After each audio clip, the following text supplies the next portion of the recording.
There is one food sitting in your kitchen right now, something you probably eat every single day, something you've been told is healthy, something that millions of men consume without a second thought. And it is quietly, systematically destroying your testosterone. Not in some vague theoretical way, in a measurable, biological, scientifically documented way. And the most alarming part, most men will never connect this food to the fatigue they feel, the muscle they can't seem to build, the belly fat that won't move. The mornings they wake up feeling like a version of themselves that's been slowly dimmed. Today, that changes. Because by the end of this video, you're going to know exactly what this food is, exactly what it does inside your hormonal system, and exactly what you need to do about it. So, do not click away. What you're about to learn could be the single most important dietary insight of your life after 45. I'm Dr. Christine Rodriguez, and this is Men's Vitality Hub, the channel where we talk about the real science behind men's hormonal health, longevity, and vitality. I've spent over a decade working with men who came to me confused, exhausted, and told by their doctors that everything was normal, when in reality something very specific was quietly eroding their hormonal foundation. Today, I'm going to show you what that something often is. And I promise you, this is going to surprise you. Before I reveal the food, I need to give you the biological context, because when you understand the mechanism, when you understand exactly how this food interferes with your hormonal system, it stops being abstract information and becomes something deeply personal, something you can act on. Let's start with a quick refresher on how testosterone is made. Your brain sends a signal through a hormone called luteinizing hormone, or LH, down to the testes where specialized cells called Leydig cells receive that signal and begin the process of manufacturing testosterone from cholesterol. Yes, cholesterol. The same molecule that gets so much bad press is actually the essential raw material for your most important male hormone. The entire process depends on a clean, uninterrupted hormonal signal, adequate raw materials, and the absence of compounds that interfere with or hijack the process. Now here's where our story gets very interesting. There is a class of chemical compounds called phytoestrogens. The prefix phyto means plant. So phytoestrogens are estrogen-like compounds that come from plants. These compounds have a molecular structure that is similar enough to human estrogen that they can bind to estrogen receptors in the body and trigger estrogen-like effects. And when estrogen activity in a man's body goes up, testosterone tends to go down. The relationship between estrogen and testosterone in men is a delicate seesaw. When one rises, the other falls. The food I'm talking about today is one of the most concentrated sources of phytoestrogens on the planet. It is consumed in enormous quantities across the Western world. It is marketed aggressively as a health food. And for men over 45, it may be doing more hormonal damage than almost anything else in the modern diet. The food is soy. Now before you switch off or roll your eyes, stay with me. Because this isn't about vilifying a single ingredient or creating unnecessary panic. This is about understanding science at a level that most health content never goes to. And the science around soy and testosterone is far more nuanced, far more alarming, and far more actionable than the simple "soy is fine" message you've probably heard. Soy contains two primary phytoestrogens, genistein and digoxin. These are isoflavones, and they are present in remarkably high concentrations in soybeans and soy-derived products. Here's what makes them particularly relevant to men over 45. Isoflavones don't just mimic estrogen. They also actively stimulate the production of sex hormone-binding globulin, or SHBG, the protein we talked about in our previous video that binds to testosterone and renders it biologically unavailable. So soy hits your hormonal system from two directions simultaneously. It adds estrogenic activity while also reducing the amount of free testosterone your body can actually use. Imagine this: your testosterone is a fleet of delivery trucks carrying vital supplies to your muscles, your brain, your bones, your cardiovascular system. SHBG is like a clamp that locks those trucks in the parking lot. They're still there on paper. Your total testosterone might look normal on a blood test, but they can't deliver anything. They can't do their job. Soy tightens that clamp, and for a man whose testosterone is already declining at 1 to 2% per year, that additional suppression isn't a minor inconvenience. It's gasoline on a fire that's already burning in the wrong direction. Let's look at what the research actually shows. A landmark case study published in the journal Endocrine Practice documented a 19-year-old male who developed severely low testosterone, erectile dysfunction, and loss of libido after consuming very large amounts of soy-based products. When soy was removed from his diet, his testosterone levels recovered. Now, I know what you're thinking. One case study isn't definitive. And you're right. So let's look further. A meta-analysis published in the journal Reproductive Toxicology examined multiple human studies on soy isoflavone consumption and male hormonal health. The findings indicated that high isoflavone intake was associated with reductions in free testosterone and increases in SHBG. Another study published in Fertility and Sterility found that men who consumed higher amounts of soy foods had significantly lower sperm concentration, a downstream marker of hormonal disruption, compared to men who consumed little or no soy. Now here's the part that should genuinely concern you. The most alarming aspect of soy isn't the tofu or the edamame that you consciously choose to eat. It's the hidden soy. The soy that's been quietly embedded into the modern food supply in ways that most people never think about. Soy protein isolate is used as a filler in hundreds of processed foods, protein bars, meal replacement shakes, deli meats, bread, crackers, soups, sauces, and fast food products. Soybean oil is one of the most widely used cooking oils in the restaurant industry and in packaged foods.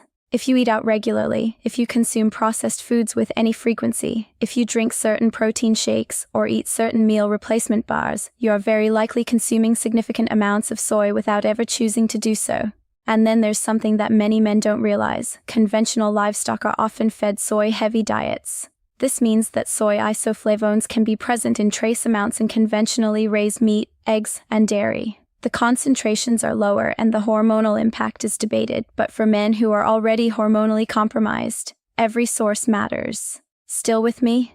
Good, because what I'm about to share next is where this gets genuinely actionable. Let's talk about what happens inside the body of a 50-year-old man who consumes soy regularly over months and years. Remember that by 50, many men have already lost 20 to 30% of their peak testosterone through natural aging. SHBG has been rising steadily, binding more and more of the testosterone that remains. Aromatase, the enzyme that converts testosterone into estrogen, has been quietly active in abdominal fat tissue.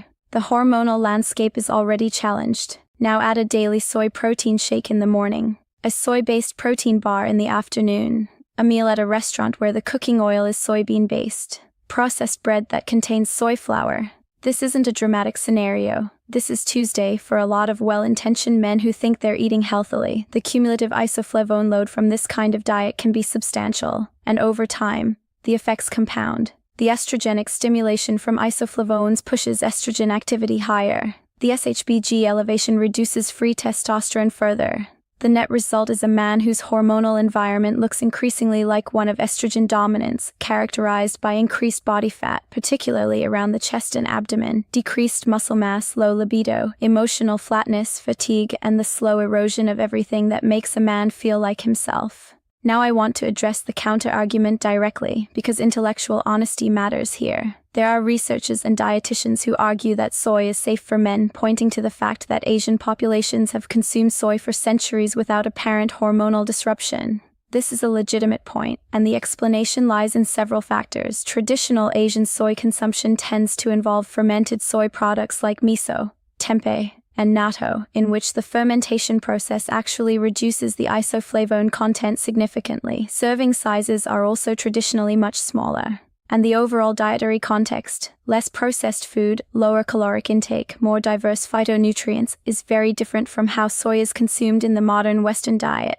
The soy protein isolate in a modern American protein shake is not the same thing as a small serving of miso soup with a traditional Japanese meal. The concentration of isoflavones, the processing, the quantity, all of it is different. And that difference matters enormously when we're talking about hormonal impact. Let me also address something important for men who don't eat much obvious soy, but do consume a lot of processed foods. Soybean oil, one of the most ubiquitous oils in the modern food supply, is a separate concern from isoflavones. While the oil contains very low levels of isoflavones, it is extraordinarily high in omega-6 polyunsaturated fatty acids.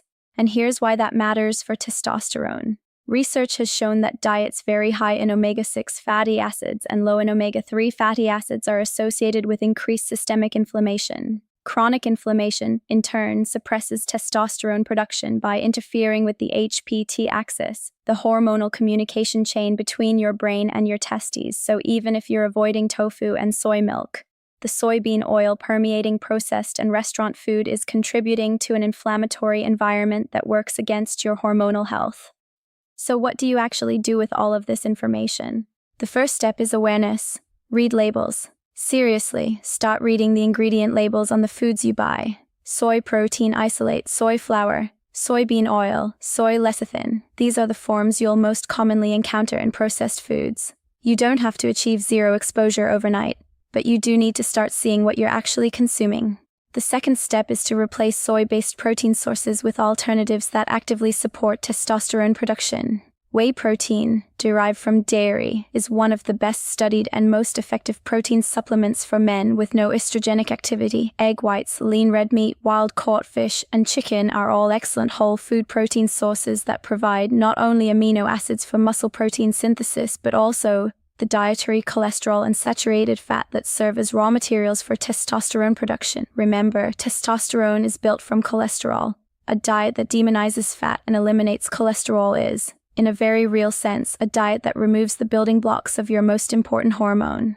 The third step is to actively crowd out soybean oil by cooking with oils that support rather than undermine your hormonal health.